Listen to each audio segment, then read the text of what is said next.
Hey everybody, it's Ron from Pick Dawgz, and this is Ron's Bank Shot Breakdown. We're going to go over 5 college basketball games for Tuesday, March 7th, 2023. Now, if you like what you see, make sure to give this video a big thumbs up and subscribe to our channel. Don't forget to put your college basketball picks in the comments section below. And if you're looking for my best bets, including my $15 Bank Shot best bet, you can find those at the Premium Picks tab at pickdawgz.com. Alrighty, let's get into it. Here are the games for Tuesday in college hoops. First up, we go to the WAC tournament as Abilene Christian takes on Cal Baptist. This one's going to be 3 o'clock Eastern on ESPN+. Now, Abilene Christian lost its final 5 games of the regular season, but I still think that this is a matchup that benefits them.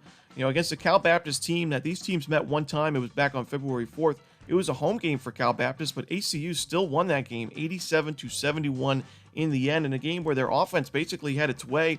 From the perimeter, ACU had a really nice day, but they also got to the free throw line 25 times, making 22 of those attempts. They were solid on the offensive glass. They limited turnovers. It was a really great game for ACU, and that was a game where they were without Emmanuel Allen, one of their best players, role players off the bench. So, Abilene Christian's defense, I think, does also benefit in a matchup like this.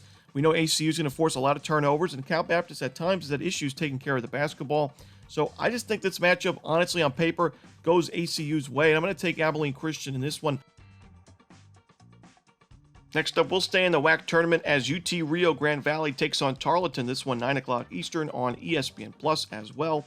Now, we saw these teams play just, not too long ago, back on February 25th. It was a high-scoring game, 99-95 in overtime, and, they scored 28 points, but these two teams combined in the 5 minutes of overtime. But even still, I like the over in this game. Just when you look at the way that these teams play, they basically live at the free throw line, and both defenses take a ton of fouls. Tarleton, number 1 in the country in free throws attempted over field goals attempted, but 362nd on the opposite side in the defensive end. So they are putting teams on the free throw line because they're so aggressive defensively. They're 8th in the country in turnover percentage defensively, and they're 39th in the nation in average possession length defensively. So a very fast-paced defense that's going to either force a turnover or take a foul, basically, or give up a bucket on the other end.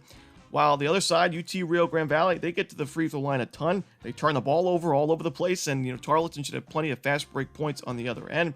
So to me, I think we see this game stop and start and stop and start with a lot of free throw attempts from both teams. And if it is going to be a close game, which I think it could be reasonably close, having those free throws at the end of the game where each team is in the double bonus for the last 10 minutes of each half, I think that's going to really help our chances of getting over this total. So, neither of these offenses are really incredibly efficient, but I think just because of the way that these teams play and the fact that they really get to the free throw line often, we're going to get a lot of points in this one. So give me the over in UT Rio Grande Valley and Tarleton.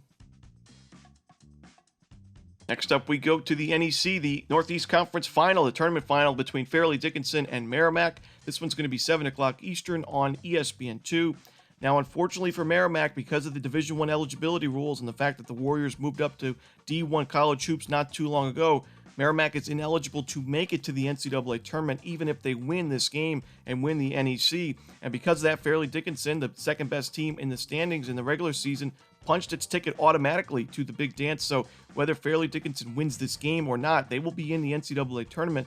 And, you would think, maybe the motivation levels are a little bit off because of that. I still think Fairleigh Dickinson's going to be wanting to win this conference tournament just as much as Merrimack does. And I think this is a game where you have a clash of styles. You got Merrimack, who's ranked 361st in adjusted offensive efficiency, and you got Fairleigh Dickinson, who's ranked 361st in adjusted defensive efficiency. So offense versus defense, both teams played pretty well down the stretch of the regular season. We know Merrimack's on a big-time win streak.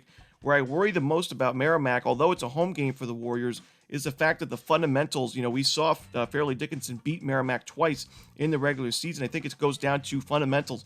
Fairleigh Dickinson, a much, much better rebounding team on both ends of the court. They're 91st in offensive rebounding percentage. Merrimack is 359th in defensive rebounding percentage. So although that Merrimack defense is very good and they're going to force plenty of turnovers against most teams, they're not able to get those defensive rebounds against these types of teams.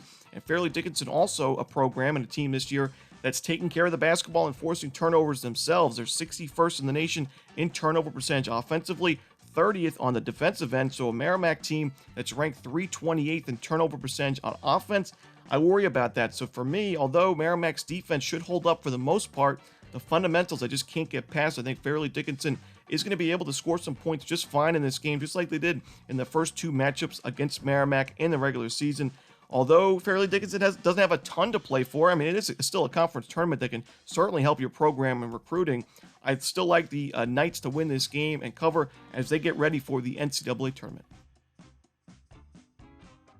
Next up, it's our good old friends of Canisius taking on Mount St. Mary's in the first round of the MAAC tournament. This one's going to be 5 o'clock Eastern on ESPN+.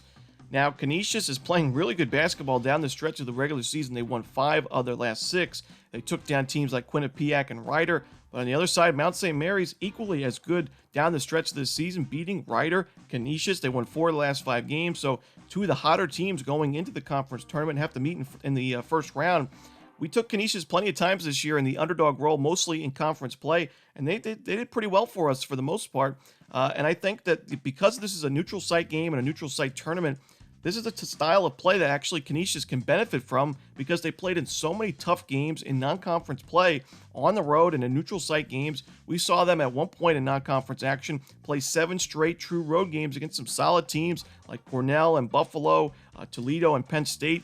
Then, when they started conference play and they were able to get some home games for the first time, their home court was unavailable because of the weather conditions. They had some damages at their home gym, and because of that, they had to play at a different stadium for the first 2 home games in the conference. And so they basically played 7 true road games, then 2 neutral site games, and then 2 more true road games. So this team is not going to be intimidated playing away from home. That's for sure. I think they're playing really good basketball. I think they are the better team fundamentally. They have a star, and I don't know if I'm pronouncing his name right, in Taj Stavetsky. He has been amazing down the stretch of this season, scoring points left and right, earning assists and getting rebounds as well. He's only a freshman. He's going to be a really good player in this conference for years to come. I like the way Canisius is looking. I like how Mount St. Mary's has played as well. I think Canisius is the better team, so give me the Golden Griffins. I think they grabbed the win for us here.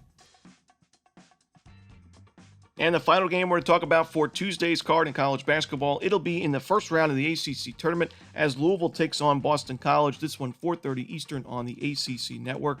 Now, Louisville was more competitive in conference play than I thought it was going to be.